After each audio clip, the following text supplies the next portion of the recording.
If General George S. Patton had not moved in time, the 101st Airborne Division would not have just been captured or forced to surrender, they would have been wiped out, entirely erased from the order of battle. It was December 1944, and the Screaming Eagles were completely surrounded at Bastogne. Their ammunition was critically low, medical supplies were exhausted, and German Panzer divisions were closing the noose from all sides. Adolf Hitler himself had ordered the complete destruction of the pocket. To make matters worse, a thick blanket of fog and snow grounded the mighty Allied Air Force. No one was coming to save them from the sky. This is the story of the moment Dwight D. Eisenhower realized that the most difficult man in the US Army might be the only general capable of saving the war. It is a story of impossible odds, desperate men, and the phone call that changed history. For days, that is all the 101st had left to live. This is what happened next. On December 19, 1944, the Situation Room at the Supreme Headquarters Allied Expeditionary Force SHAEF in Versailles was suffocatingly silent. The only sounds were the scratching of grease pencils on acetate maps and the grim, hushed voices of intelligence officers delivering catastrophic news.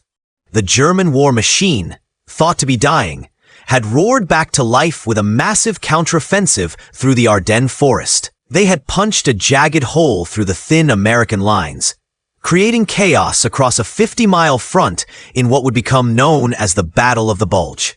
But amidst the confusion of retreating units and severed communications, the worst news concerned a small, nondescript Belgian market town that few had heard of a week ago, Bastogne. Suddenly, this road junction became the most critical position in all of Europe. Inside the town, the 101st Airborne Division, along with stragglers from shattered armored units, was effectively trapped. Over 10,000 American soldiers were cut off with no clear escape route. The intelligence reports terrified even the most hardened strategists. German forces outnumbered the defenders nearly 3-1. The weather had turned the battlefield into a freezing hellscape, grounding the C-47 transport planes that served as the paratroopers' lifeline. Without air resupply and close air support, the light infantry of the 101st was sitting targets for heavy German armor. General Eisenhower stood before the massive wall map, studying the growing bulge in the Allied lines. His face was drawn and gray with exhaustion. Staff noted he had barely slept an hour since the German offensive began days earlier. As he stared at the red markers swarming the blue circle of Bastogne, intelligence officers briefed him, and each update was grimmer than the last. Ammunition was being rationed to 10 rounds per rifle per day. Artillery shells were nearly depleted, leaving the American big guns silent against the German barrage. Medical supplies were gone. Wounded soldiers were lying in freezing cellars wrapped in parachutes because there was nowhere else to put them and no morphine to ease their pain. "How long can they hold?" Eisenhower asked, his voice cutting through the smoky room. The intelligence officer hesitated, looking at the data. "Sir, realistically 4 to 5 days. Maybe a week if they are lucky.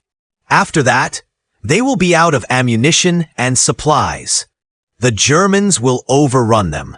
Eisenhower's jaw clenched tight. Losing an entire airborne division, America's elite, the men who had jumped into the darkness of Normandy on D-Day and fought through the heartbreak of Market Garden, would be a military catastrophe. But the psychological blow would be worse.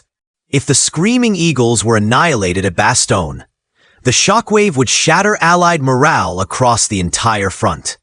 "What are our options for relief?" Eisenhower demanded, turning from the map to his exhausted staff.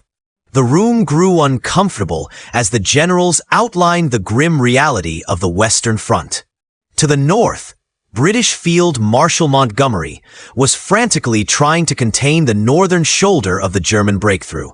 His forces were digging in, refusing to counterattack until the situation stabilized. To the immediate east and west, Other American units were engaged in desperate, bloody defensive battles, merely trying to hold their ground against the Panzer onslaught.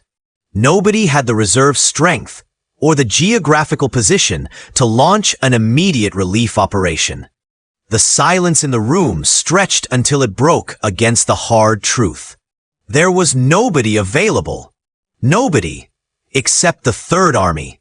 But the Third Army was currently embroiled in a heavy offensive nearly 100 miles south in the Saar region, pushing hard into the German border. Disengaging an entire army in the middle of a fight is a logistical nightmare. Turning them 90 degrees to march north through a blizzard is considered military suicide. That option meant George S. Patton. It always came back to Patton. Eisenhower rubbed his temples. He had spent years managing George S. Patton's brilliance, his fragile ego, his endless controversies, and his borderline insubordination.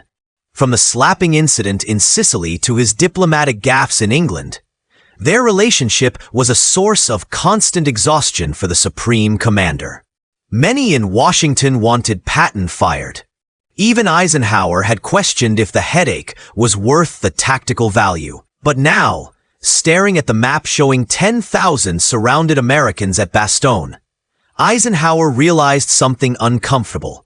The methodical, cautious approach of his other commanders would not reach Bastogne in time. Speed was the only variable that mattered now, and speed was Patton's religion. He might be the only general in the European theater capable of pulling off the impossible maneuver needed to save them. Eisenhower made the decision that would define the rest of the war. "Get me Patton," he ordered, his voice flat and resolved. "Tell him we need him at Verdun tomorrow morning for an emergency conference. And tell him to bring plans for offensive operations. He will know what that means." The staff scrambled to relay the orders.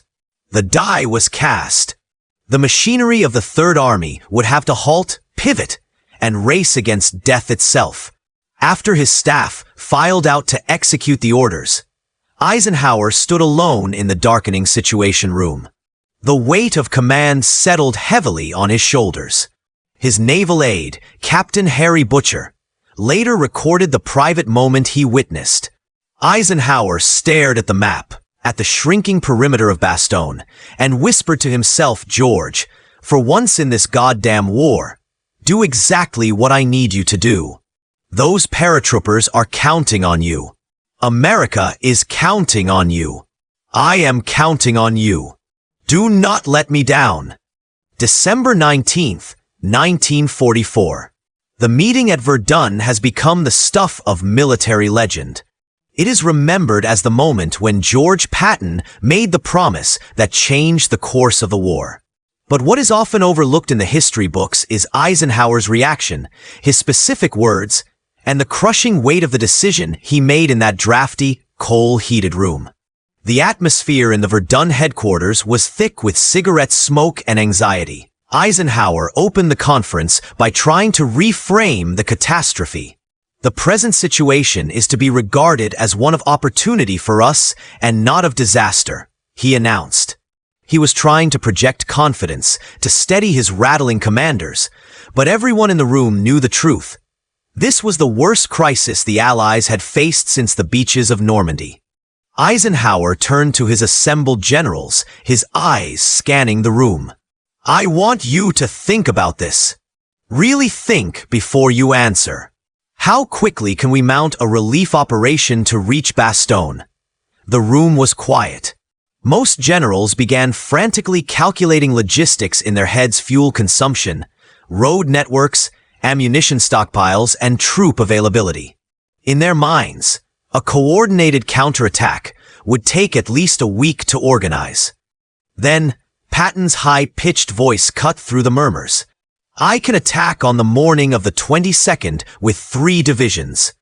Absolute silence followed. Other generals exchanged incredulous glances. Was Patton serious, or was this just more of his theatrical grandstanding? To the military minds in the room, the math did not add up. to disengage 3 divisions from active combat, rotate them 90 degrees, move them over 100 miles through icy roads and blizzard conditions, and launch a coordinated complex attack in less than 72 hours was beyond anything attempted in modern warfare. It was logistical insanity. Eisenhower's eyes locked onto Patton. The room held its breath. His response, recorded by multiple witnesses, was measured and deadly serious. "George, I am not asking for optimism. I am not asking for what might be theoretically possible. I am asking what you can actually, genuinely accomplish. The lives of 10,000 American soldiers depend on your answer. The men of the 101st Airborne are surrounded, outnumbered, and running out of everything. If you say you will be there, and you are not, they die. All of them. So, I will ask again. Can you attack on December 22nd? Patton did not hesitate. "Ike, I have already got 3 plans prepared. My staff anticipated this meeting. We have war-gamed the contingencies. On December 22nd, my 4th Armored Division will attack north toward Bastogne. This is not a promise. It is a fact." Eisenhower studied Patton's face, searching for the usual bluster. Instead, he saw cold, hard certainty. Patton had actually prepared for this scenario before the order, was even given a level of foresight that impressed even Eisenhower. "All right, George," Eisenhower said, leaning forward, his voice dropping to a tone his staff rarely heard. "You have got your mission. Relieve Bastogne. You have operational freedom to execute as you see fit. But understand this, if you fail, if those paratroopers are lost because you could not deliver what you promised, I will personally see that you never command troops again. Not just relief from 3rd Army. End of career. Am I perfectly clear?" "Crystal clear, sir. I won't fail." After the meeting broke up, Eisenhower pulled aside his chief of staff, General Walter Bedell Smith. Smith's diary records the conversation that followed. "The boss asked me if I thought George could actually do it. I said it seemed impossible." Eisenhower looked at the door where Patton had just exited and replied, "That is why I am sending Patton. Impossible is what he does." December 20th through December 25th, 1944. While Patton's 3rd Army began its execution of the pivot, Eisenhower endured the most stressful week of his entire command.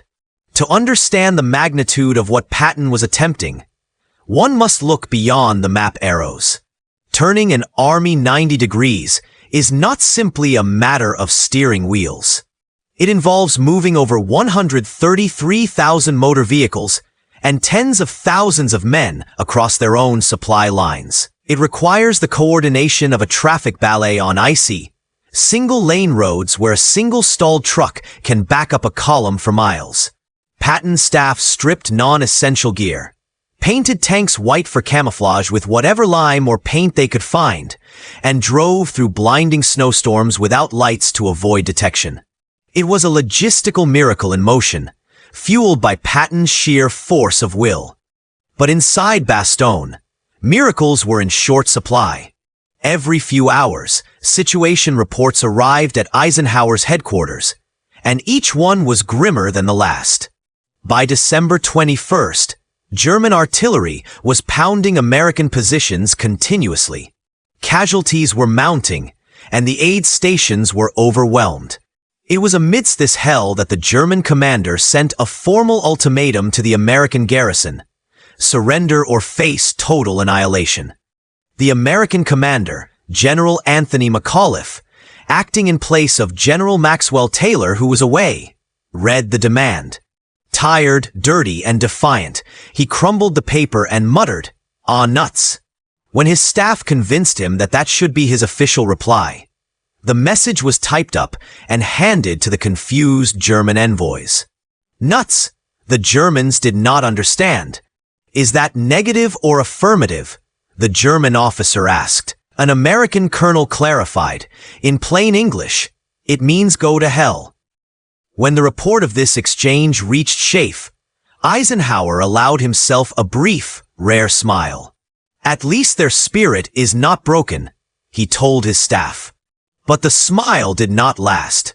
Spirit could not stop tanks. On December 22nd, exactly as promised, Patton's forces attacked. The 4th Armored Division smashed into the southern flank of the German line. But progress was agonizingly slow. The winter conditions were brutal, limiting visibility to a few yards. The German resistance was fanatical. They had mined the roads and positioned anti-tank guns in the tree lanes. The terrain itself hilly, forested, and covered in deep snow favored the defenders. Patton was fighting for every yard, but he was not moving fast enough. At Bastogne, the situation turned critical. Some units were down to 5 rounds per rifle. Medical supplies were non-existent. Wounded men were dying from shock and lack of treatment because plasma had frozen solid. Eisenhower sent a desperate message to McAuliffe. Hold at all costs. Relief is coming. But privately, the Supreme Commander was wrestling with his own demons. He confided to his diary, revealing the crushing burden of his gamble. I gave George the green light because I had no choice. Now I am watching the clock, watching the maps, and praying he reaches Bastogne before it is too late. Every hour that passes, more paratroopers die. If George does not break through, their blood is on my hands for trusting him. December 23rd brought the first glimmer of hope, literally and metaphorically. The heavy cloud cover that had suffocated the Ardennes finally broke. A high-pressure system, often called the Russian High, swept the skies clear, turning the gray ceiling into a brilliant, freezing blue. Almost immediately, the roar of engines filled the valley.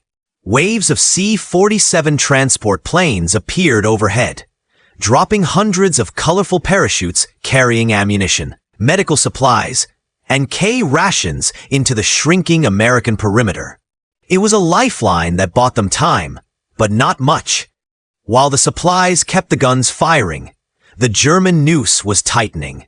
Infuriated by the American refusal to surrender and the sudden arrival of air support, the German command launched a series of coordinated, ferocious assaults. The perimeter began to collapse inward. The fighting devolved into brutal, hand-to-hand combat in the snowy woods and the ruined streets on the outskirts of town. Eisenhower received intelligence reports indicating that the Germans were massing for one final, massive assault to crush the hole in their lines once and for all. Hitler had personally reiterated his order. Bastogne must be taken at any cost. Eisenhower, monitoring the deteriorating situation from Versailles, sent another urgent communique to Patton. George, I need maximum effort. The 101st can't hold much longer. Whatever you are doing, do it faster. The night of December 24th, Christmas Eve, was perhaps the darkest of Eisenhower's life. While families back home were singing carols, the Supreme Commander sat alone in his office, unable to rest. Staff officers who entered the room to deliver updates noted that Ike looked like he had aged 10 years in a single week. His eyes were red-rimmed, his posture slumped under the invisible weight of 10,000 lives. The reports from the Third Army showed they were still fighting miles away from the perimeter. At their current pace, bogged down by mines and ambushes, they might not arrive in time. In the silence of that office, Eisenhower began a task that revealed the depth of his despair. He pulled out a stack of stationery and began composing messages to the families of the 101st Airborne letters he would send if the division was lost. He wrote to General McAuliffe's wife. He wrote to the family of the division chaplain. He wrote to the parents of men he had personally spoken with before they deployed. It was a morbid, necessary preparation for catastrophe. His aide found him late that night, surrounded by these unfinished condolence letters, the ink barely dry. Eisenhower looked up, his face a mask of grief, and said simply, "I hope I do not have to send these." Christmas Day, December 25th, dawned cold and bright, but there was still no breakthrough. Eisenhower attended a chapel service, but he could not focus on the sermon. He kept checking his watch, stepping out every 15 minutes to check for messages. Nothing. The 101st was still surrounded. The Third Army was still clawing its way north, fighting for every inch of frozen ground. The margin for error had vanished. Time was running out. December 26th, 1944. The clock on the wall ticked past 4:00 p.m. Outside, the winter sun was already beginning to set, casting long shadows over the snow-covered headquarters. Inside, the tension was palpable. Then at 4:50 p.m., the phone rang. It was a sharp, jarring sound in the quiet room. Eisenhower's aide picked up the receiver, listened for a moment, and then turned pale. He looked at the Supreme Commander. "Sir," he said, his voice trembling slightly. "It is General Patton. He says it is urgent." Eisenhower grabbed the phone, bracing himself for the news he had dreaded for a week. "George." "Ike." Patton's voice crackled over the static, loud and distinct. "We are through." 4th Armored made contact with the 101st at 1650 hours. The lead tank, commanded by a Lieutenant Boggess, just linked up with the paratroopers. The corridor is narrow, barely wider than a road, but it is open. We are pushing supplies and ambulances through now. Bastogne is relieved. For several seconds, Eisenhower could not speak. His hand gripped the black Bakelite phone so tightly his knuckles turned white. Staff officers in the room watched their Supreme Commander's face transform. The deep lines of stress seemed to smooth out. His shoulders, which had been hunched in tension for days, finally dropped. He closed his eyes briefly, exhaling a breath he felt like he had been holding since December 16th. "George," Eisenhower said, his voice thick with emotion. "Say that again." "We are through to Bastogne. The Screaming Eagles are safe. They are battered to hell, but they held. We got there in time." When Eisenhower finally responded, his voice cracked. "George, I thank God. Thank you. You did it. You saved them." There was a pause on the line. Patton, a man who viewed war as a clash of wills and never felt comfortable with sentimental displays, responded gruffly. "Just doing my job, Ike. Those paratroopers did the real work. We just knocked on the door." "No, George, do not diminish this," Eisenhower insisted. "You moved an army 90 degrees in a blizzard and broke through German lines in 4 days. That is not just doing your job. That is..." Eisenhower searched for the words. "That is why you are invaluable. Despite everything, all our conflicts, this is why." After hanging up, Eisenhower stood motionless for a moment, staring at the phone as if it were a holy relic. Then he turned to his staff. Witnesses recorded what happened next. His eyes were wet, tears he did not bother hiding. He addressed the room, "Gentlemen, General Patton has just accomplished something I will remember for the rest of my life. He saved 10,000 American soldiers who were hours, maybe minutes, from annihilation. He did what I asked him to do. When I asked him to do it, against odds everyone said were impossible." That evening, Eisenhower's personal aide found him alone again, staring at the map. The red ring around Bastogne was now broken by a thin blue line connecting it to the south. Eisenhower pointed to the gap and spoke quietly. "For more hours," he said. That is all George had. Intelligence says the Germans were launching their final assault at dusk. For more hours, and the 101st would have been overrun. He made it with 4 hours to spare. 4 hours between salvation and annihilation. In the days and years following the relief of Bastogne, Eisenhower's words about Patton evolved from immediate gratitude to a profound historical assessment. What he said publicly and privately defined how both men would be remembered. On December 27th, Eisenhower issued an official statement declaring the operation one of the outstanding achievements of this war, praising the operational art of the pivot. But it was in his private correspondence that the true weight of the event was revealed. To General Marshall, the Army Chief of Staff, Eisenhower was remarkably candid. "George Patton just saved my command," he wrote. He acknowledged that if Bastogne had fallen, questions about American military competence and his own leadership would have been deafening.